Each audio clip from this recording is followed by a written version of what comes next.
মুহররম মাসের একটা বিশেষ আমল আছে, বিশেষ গুরুত্ব আছে। সেটা কি? সহিহ মুসলিমের হাদিসে আসছে, নবী করিম সাল্লাল্লাহু আলাইহি ওয়াসাল্লাম ইরশাদ করেছেন যে আফদালুস সিয়ামি বা'দা রমাদান শাহরুল্লাহিল মুহররম, রমজানের পরে সবচেয়ে উত্তম রোজার মাস হলো মুহররম মাস, আল্লাহর মাস মুহররম মাস। নবী সাল্লাল্লাহু আলাইহি ওয়াসাল্লাম এখানে কি বলেছেন? আল্লাহর মাস বলেছেন। রমজানের পরে সবচাইতে উত্তম, সম্মানিত, মর্যাদাপূর্ণ মাস হলো আল্লাহর মাস মুহররম মাস। অর্থাৎ রমজানের পরে নফল রোজার শ্রেষ্ঠ মাস, নফল রোজার শ্রেষ্ঠ মাস হলো মুহররম মাস। নবী সাল্লাল্লাহু আলাইহি ওয়াসাল্লাম যে মাসকে নফল রোজার জন্য সবচেয়ে শ্রেষ্ঠ বলেছেন, সেই মাসে আমরা আশুরার রোজা বাদ দিই। আশুরার একটা বিশেষ তাৎপর্য আছে। মাস হিসাবে মুহররম মাসে নফল রোজা রাখার তৌফিক কয়জন মানুষের হয় বলেন? খুবই কম।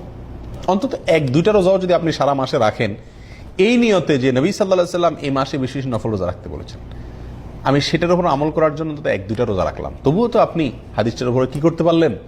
আমল করতে পারলেন। এই জন্য এই জিনিসটা খুব মাথায় রাখা দরকার, চেষ্টা করা দরকার ছুটির দিনগুলোতে বা যখন সুযোগ হয় এই মুহররম মাসে কিছু নফল রোজা রাখা।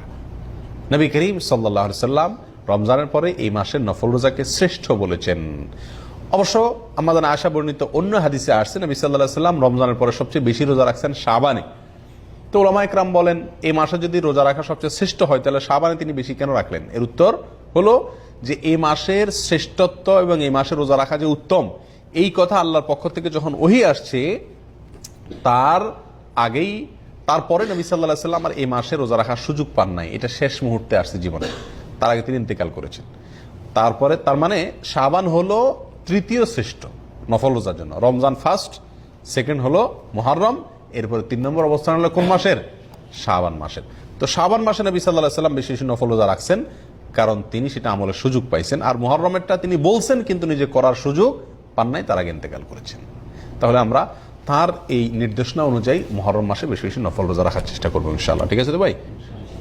এটা গেল মুহররম মাসের করণীয় প্রসঙ্গে। এই মাসে এই একটি মাত্র মূল করণীয়, বিশেষ সম্মানিত মাস হিসাবে যা যা তা তো আছেই, মুহররম মাস হিসাবে এই মাসের মূল করণীয় হলো এই মাসে বেশি বেশি কি রাখা? নফল রোজা রাখা।